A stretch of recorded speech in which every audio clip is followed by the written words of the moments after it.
All right. Well, hey, everyone. Welcome to another episode of the Heromakers Podcast. And I feel excited today because a couple reasons. One is that our guest is over in the New York area, Nyack to be more specific. And I'm in Chicago, and Ann, you're up in Toronto. And so I feel like we're making this like great little triangle of awesomeness. That's right.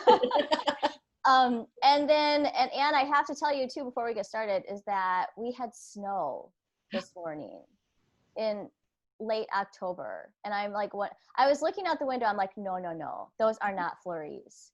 And there were. And then it started to accumulate. And I was like, no. Well, you know what I think actually we get in Toronto, we get the same weather that you do just a day later. So that's helpful for me. So it's coming your way. It's coming like northeast towards you. Oh no.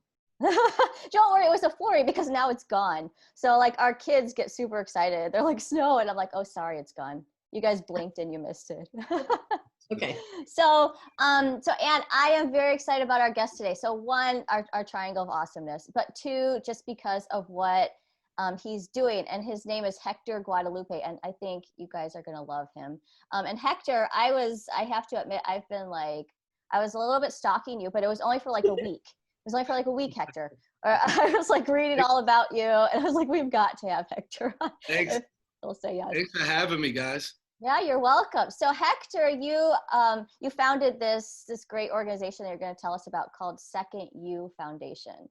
Second You. Second You with the letter U Foundation. And I encourage all of you guys to hop on the website and just look to see kind of what the mission is about. We'll talk about it too as well. But welcome, Hector. Tell us a little bit about yourself, where you grew up, a little bit about your childhood, and then we're going to kind of get to you starting this foundation. Yeah, sure. Let's jump right in, I guess. I'm born and raised in Brooklyn, New York. Which we could tell by the accent. I hear that York. Yeah. So yeah, it was. I would say it was a challenging time. So I grew up in the 80s and the 90s, where I think a lot of our cities back then was just a little bit corrupted, and when I was growing up, like in our communities, like the NYPD wasn't there to protect us. So I grew up in a really wild time in New York, I would say. Brooklyn, it was very challenging coming from a poor family, not having many resources. And it's like, lately I've been telling people, if you haven't experienced that, then, just think of being a kid that, you come outside and every day you got a blindfold on. And you got to figure out how to navigate life, on your own. Both my parents are deceased, so it was quite a journey growing up back then. And Hector, did you have any siblings? I have a sister, but she's 10 years younger than me, so she didn't grow up with me. Okay. So it was a challenging time. By the age of 12, 13, I was like really influenced by, what was outside my door. So, the NYPD, they were selling guns, selling drugs, guys in my neighborhood, they were hustling and doing what they had to do to survive. And that's what I gravitated to. And that was not out of only being influenced, but just trying to survive, I would say. It was a lot of my childhood friends today are gone. A lot of them are dead, and a lot of them are in prison for the rest of their lives. And I feel very blessed to still be here, doing the work that we're doing, and trying to save as many people as possible. But as I grew older, I got older, and grew in the narcotics trade back then. I learned a lot of valuable skills, life skills. And a lot of that was, you know, everything we did was like really community driven and close knit, because you didn't, like I said, you didn't have anybody to protect you. So, you know, learned how to manage teams really well, learned on a very small level accounting, learned how to, like we were influencers before IG, you know? And original influencers, you know, and you know, it was a culture that was trying to survive at the time. But I learned, you know, how to actually prospect, how to close sales, all the things that we all use today in business. So the only thing is, it was just a very high risk lifestyle. And I'm very blessed to still be here. But by the age of 23, the FBI started an investigation and ended up having to indict me. And then I was sentenced to 10 years to life. Wow. For drug trafficking. But that, you know, back then, you know, you look at New York now, New York is a really beautiful place. But all these like cool neighborhoods, all these great things going on throughout the entire city didn't exist when I was growing up. You know, it literally didn't exist. And you ain't really have nobody to trust, you know. From Wall Street to the hood, everybody was like corrupt. The system was just shot to shit. Everybody was getting high. People were dying, a lot of partying. And it was just a very, very dangerous and ruthless city.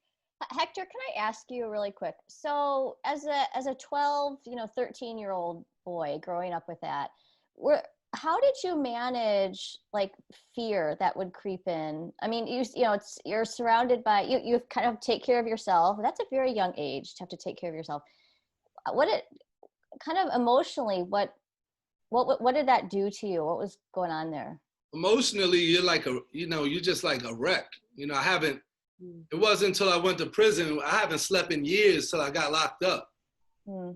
Like, so, you know, there's not too much rest. There's not too much time to reflect on yourself and learn who you are. You know, it's life was moving really fast. And you got to keep up with it. Yeah. So, you know, in you know, poor neighborhoods, like mental health wasn't and still isn't something that we're able to tackle and actually provide. You know, so imagine back then, you know, not having no one to talk to, you know, just pretty much like winging life. Yeah. You know. Yeah. And so did the people that you were selling with, did they become like your family? I'm sorry, you froze on my end. Say that again. Oh, sorry. So the people that you were working with, did they become like your family? Yeah, totally. You know, our team, we were family, you know, and that's what it was. You bonded as young men in the same struggle. You know, a lot of people came from broken homes, and you did your best. You don't, you know, when you're born, you don't get to pick and choose who your family is. You know, you know, it is what it is when you're born, you know. Yeah. This is not a genetic thing, you know, this is just life. And yeah, you just found a way to survive, you know, with what was dealt to you. Yeah.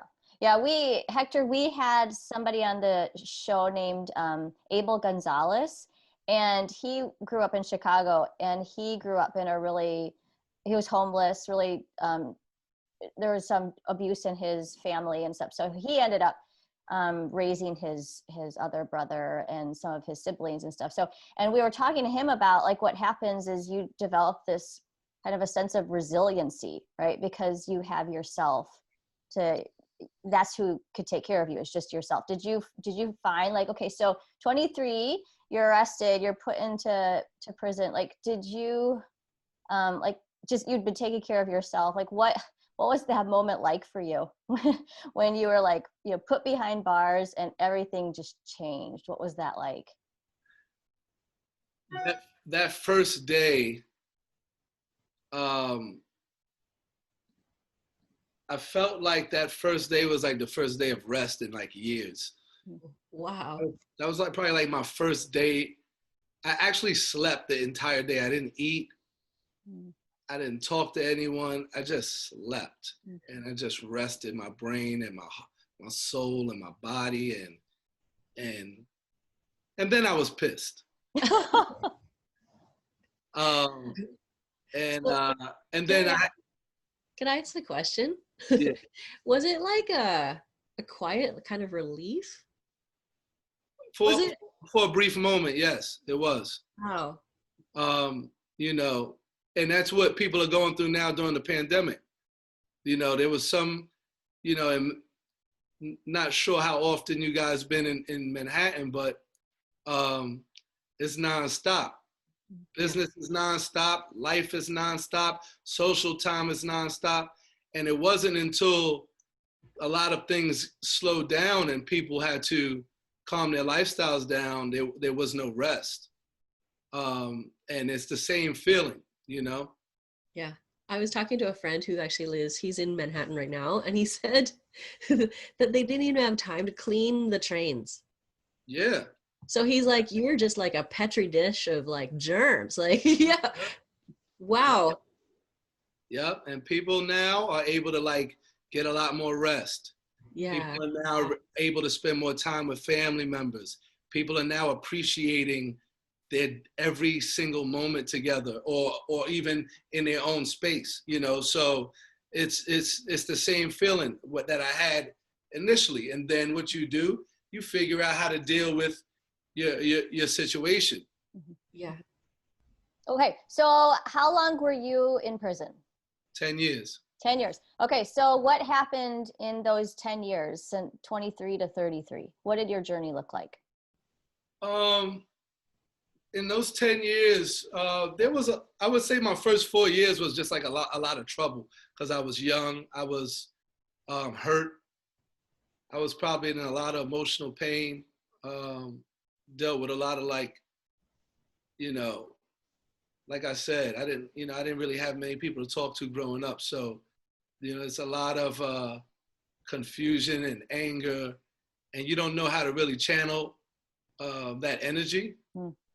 So I used to get into a lot of fights, and my first 4 years was probably rough. I was always rebellious to the guards, never respected them. And, you know, I was just being young and trying to find my way.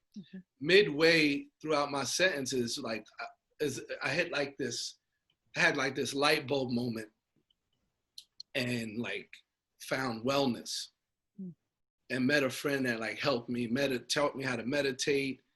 There was guys in there that were teaching each other yoga, which was like mind blowing to me and a lot of fun. I did a lot of weightlifting, a little bit of everything. And it was like, man, it just like transformed me, you know, and so many, like, it's like, you know, wellness is the tool that connects all of us, I feel like, you know, because of the health benefits and the empowerment that comes along with it, and the confidence and all these positive outcomes, you know. So that, like, I just delved into that, and it just brought out a different side of me, I would say. You know? So was the wellness, like, you were mostly focused on yourself at this time, or were you also working with other inmates on their? I was focused on myself for about a couple years, just getting myself together. You know, I was moving into like my late 20s as still a young adult, and just trying to figure out what I wanted to do in my life. You know, a lot of educational practices, did tons of correspondence courses in the wellness industry, got a ton of top national certifications, and you know, just did a lot of homework on our industry, and started to like think of maybe this is something that can be a career path for me. Yeah. Can I ask about like when you had that like light bulb moment? Like, was it a person? Was it an idea? Was it a program? It was an idea. It really wasn't. It was a more selfish move. It was like, yo, I'm trying to get out of here and stay out of here. And I always felt like, you know, like I said, you know, my energy, my strength always influenced people. So I figured if I had a different product, I'd probably be really successful. Right. Because you have that business sense, obviously. Totally. Oh, wow. I believed in myself. I just needed to find something that I enjoyed. That's awesome. So, yeah, this is interesting, Hector, because I think I've said this to you before, Ann, but my dad one thing he always told me was that people need three things. They need one, something to do, two, someone to love, and three, something to hope for. So I feel like what you're talking about is you found something, right? Like you found a passion, and then that then turned into you're someone to love, and then the hope, right? Like the hope that comes in there. Can you talk a little bit about how that maybe changed even how you were looking at I mean, yeah, totally. Because I mean, those are three great things, by the way. Your dad's spot on. Yeah. Smart guy. But yeah, because prior to that, if you see people getting killed all the time, or you know, law enforcement abusing people all the time, it puts you like in this dark place where you don't care if you live or die. So, and that's what I was in. Like, it didn't matter to me if I got killed the next day, and what wellness did was reverse that entire field. I started loving myself first. Yep. I started loving, you know, even seeing the men that were in there, the people that we were helping get in shape with us as the years went. And, you know, I even helped correction officers and staff get their act together, because it was just like, I feel like I found something that I could use to inspire the entire world if I had the opportunity. So like, it was beautiful. I felt like, I don't know, I felt like a little kid all over again. That is awesome. Yeah, it was pretty cool. It was a good feeling. I still have that same feeling of excitement today. It's all about how long can you stay excited, right? Yeah. So, well, hopefully you'll stay excited for like 20, 30, 40 more years, right? Totally. You just got started. Okay, so then 10 years pass, and you are, were you up for parole, or what happened? I'm about to get released. I come back home to New York City, and the entire wellness community in New York City does not accept me because of my past. Oh. So now that's this whole nother hurdle that people still go through, and you wonder why it's so much nonsense and people going back and forth. Our society doesn't want to give nobody. First, they don't care about people of color. They don't care about women, and they don't care about people with a past. So that was a hurdle. That was a challenge for me. That was a whole nother journey now. You think it's over. You think because you want to do something good that people are going to give you the opportunity, but they don't. So all the corporate health clubs pretty much denied me my first 8 months home. So did you have any kind of support system when you got out? I have family. I have certain people that I love to death that love me. Okay. You know, but there's only but so much they can do. Yeah. So recidivism, right? That I hopped on your website, and you're going to talk to us about this amazing thing that you launched, where you're helping formerly incarcerated people. But typically when people come out, is it like 70 to 80% will eventually end up behind bars again, right? Is it that high? Nah, I don't think it's that high. It's probably about 50-60 though. Okay, 50-60. So it varies. So your first your first 3 years home, if you can't get it together, they say at least half end up going back. Yeah. And this is something, Hector, that I have heard because a friend of mine, as I was telling you before we launched, a friend of mine works with people who are in prison. And a number of them just don't want to get out because they know that they're going back to a community and to relationships that they're going to kind of keep, the cycle is going to continue. So when people are coming out from being in prison, what are the biggest keys to success to keep somebody from returning? So I believe in the big brother system. And I don't mean that like technology wise. I mean like creating a bubble, like you come home to us, you automatically feel the love. Like you're like, oh, okay. And it's people that have walked that journey already that are running the organization. Mm-hmm. So it's a different feel, right? Mm-hmm. Laurie, if you ran the program, they wouldn't really take to you like they would me, right? Mm-hmm. So you could be a part of the program though, right? But you can't be the main one spearheading it because you don't understand what this person's going through. Mm-hmm. So I think community is like, that's number one. When it comes, like people got to feel the love. Like people come home to us, they don't only feel the love for us, our entire network welcomes them. Wow. So there's stores that want to give them outfits to, you got an outfit for go on interviews, for clothing, you need food, you need whatever, your basic needs are met. You need education, we have that, so the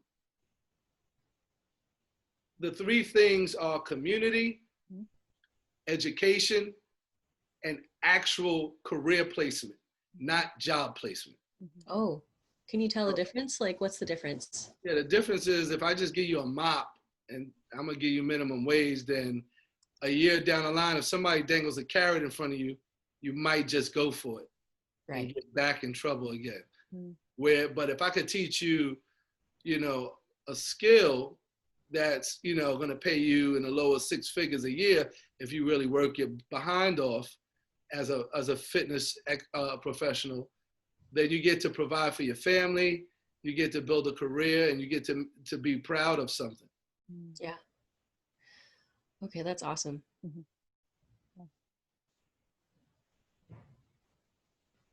So tell us about Second You Foundation. Second You is great. Tell us about the start of it, kind of the early days of it. Oh man, nobody never asked that too. Really? Yeah, they only ask about the now. Oh no, we want to hear how it came to be. A Second You, when I was provided an opportunity and I'm in the gym, right? I would bump into men throughout the city that did time with me. Yeah. They were like very handsome, well-spoken, in great shape. And I would be like, where you working? And they'd be like, I can't find a job. And I literally would say, all right, come down by my gym and let's talk. So before there was a foundation, I started getting people that did time with me one by one. And I would buy all their book materials. I'd buy them their first Lululemon outfit. I'd buy them, a regular interview outfit, and I'd force them to study. Illegally, I would have them training some of my clients in the health club without even a certification to get their hands-on experience. And then once I polished them up and I get them to get their license, I'd get my manager to hire them. It was like an internship program. Illegal. Yeah, because they don't even work for the company, right? They're just hanging out with me all day long.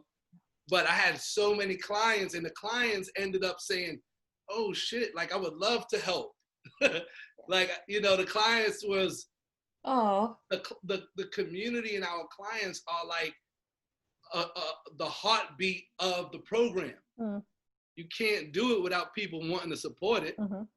So there's some clients that remember the beginning where We didn't have an office. We couldn't afford an office. So once it started once the idea and the curriculum started like getting put together, because I was like, oh wait, I think we got something here. Like they was like turning out to be like some of the best trainers. Yeah. Hector, how long ago was this? This is like, so before there was a 501c3, I would say, well, the organization is 5 years old, so I'd probably say 6 years. Okay. A year prior, I get a group together that just came home, right?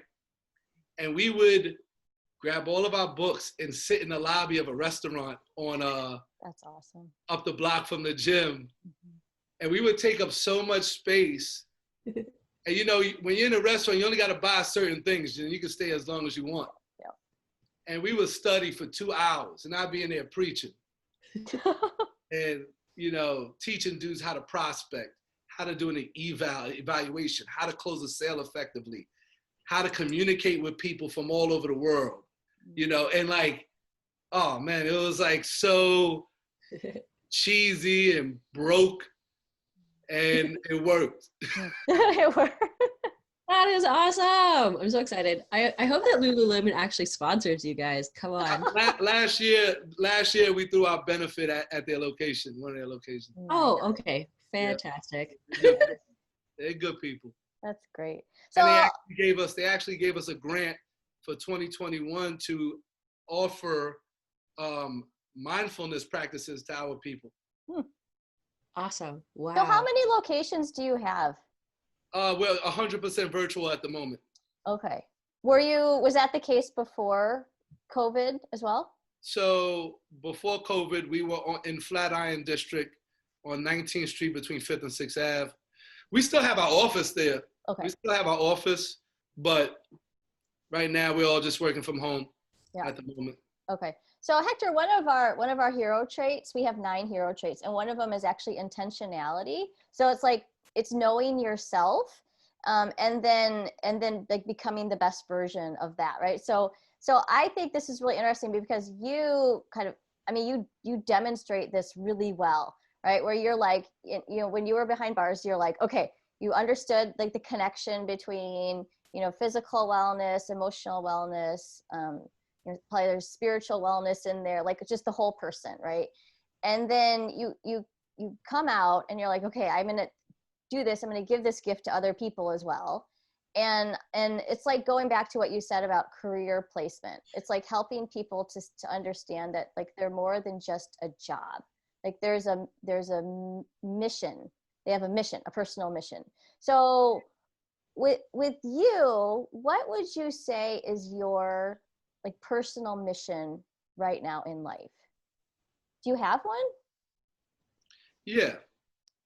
My mission is to tap into as many industries as possible, but whether it's a for-profit or philanthropy work, it has to be geared towards only formerly incarcerated people. Okay. My mission, no matter what it is, you know, our next move is focusing on housing. You know, housing, podcasting, we're doing it all, but we're doing it all with a social impact behind it. Providing other avenues for formerly incarcerated people is like my life's mission. I love it. Okay, so how many people work with you now? Probably about our staff is pretty small. It's probably about a good 12 to 15 people. Okay, and those are the trainers? Those include the trainers? Well, graduates, trainers that have been employed at corporate health clubs, that's 196. Okay. As far as our internal staff, 12 to 15.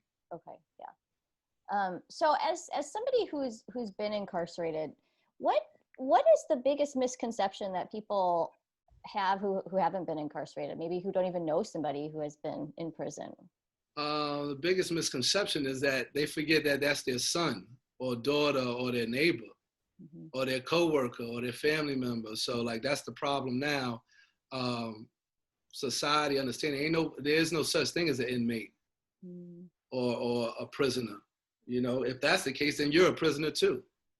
Oh yeah. You know, so people learning the language is a big, you know, it's like the same nonsense we go on out here. That's why we see all these protesting and riots and all the nonsense going on, because there's so much fear of knowledge and lack of knowledge. So they're just people. That's the biggest misconception. There's no such thing as an inmate. Like, I think what you're saying, like, as far as that people who are formerly incarcerated are your people. And I was like, that's your people group. Those are your people. And I love that. I love that your focus is there. And it's so helpful. And yeah, from your personal life. So I had a question. Oh. Okay, I'll ask one more while Ann thinks about that. Okay, so Hector, I'm gonna go like really high here, and I'm gonna about like systemic problem of our prisons right now, right? Like, why do we have so many people behind bars right now, and what do we do about it? Do you have any thoughts on this that you can kind of offer us? Because it's watching, we have the highest rate in the world. I mean, it's just, what do we do? How do we deal with this? First, I also believe like you gotta, because like so many people invest in stocks of privatized and government prisons. So with all these people and companies doing that, you got to be very, very understanding of who you spend your money with. So you can't support certain brands unless you know what their mission is and what it's like when you look at what is it when you're about to buy a product or go to a restaurant, you look at the reviews. Like the Yelp reviews. Yeah, do your homework on who you're aligned with. Yeah. Who you spend money with, man, and that's number one. But when it comes to the bigger picture, I feel like everybody should somewhat be attached or figure out how to contribute in some way. I don't know what way that might be to some community work that can possibly help somebody coming from that system. I feel like the more we play a part as a community globally or nationally, and the more our influencers and leaders and celebs and athletes play a part in it, then I think over time that there'll be a dent in the system and its high incarceration rates, because I think about 80% of the population are nonviolent people. We have to. You can't sell weed in all these cities all over the country and still have people serving time for weed, for marijuana. So certain things got to be corrected. And it's so many ways, but community is important. I think community coming together is bigger than the few organizations that's fighting for policy change. You got to do some work. You got to do work on the ground level. Yeah, it's kind of like, well, the phrase, I hope it's not offensive, like blame the victim. You know what I mean? Like, so if the person, wasn't able to make rent or something like that, and then or wasn't able to pay their bills, and then they get tossed into jail because they weren't able to pay their bills, like, and then it's like you're compounding the problem. Well, that's what the country wants to do. It's not like they're doing it by accident. Yeah, it's like stacked. No, yeah. I mean, we all got Google, so you can always find out the facts on how they had to keep reinventing slaveries. People of color is what built this country. So, in order to keep profiting, they found a really, really smart way to do that. Right. So, yeah, I think just on a community level, finding a way to make some kind of impact. You don't actually have to be hands-on, but if there's something you can do that can help somebody coming from not go back to that system, is like really powerful, even if it's like one person, right? Hector, what I found is that really, if people are kind of scratch their head at an issue and they say, well, there's nothing I could do, or that's not my issue or whatever. When people actually just do Google or start educating themselves, it's amazing, like the opportunities that are available for people to help. And so sometimes I feel like maybe it's a little bit of a cop out, right? That people are like, oh, there's nothing I could do. But in reality, sometimes they're not even trying to start. And that's fine. That's fine. That's your right, right? Oh, see, I don't think that's fine. I think, you know, it just says who you are. Yeah. It says who you are. Boy, you know? yeah. So, So, yeah. I just think that if you took the energy that it takes to like throw all these people into jail who actually really just don't deserve it, if you took that energy to then like be a positive influence. Oh man, forget it. We'd be a powerhouse. That's right. Yeah.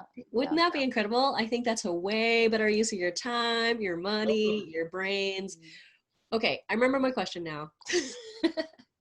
I'm still stuck on, honestly, of what you said when you were released and then were able to go home, and then you went into the wellness industry and there was not room for you. Like, room is not what I said. Oh, what did you say? I said they didn't want to hire me. Yeah, I said discrimination. I said it all, like, that's the part. That's what it is. If, you know, yep. Like literally, you know, they act like they haven't had a second chance. Most of these CEOs been in Alcoholic Anonymous programs, Narcotic Anonymous programs for sniffing blow all their lives. Yep. Like, and you discriminate against me because I get caught for selling coke. That's right. It doesn't even add up. You've been given a second chance your whole life. That's right. And you run. People don't know. Majority of the people that run these companies all have a past. They all have a past. They all have a story. You just don't hear about it.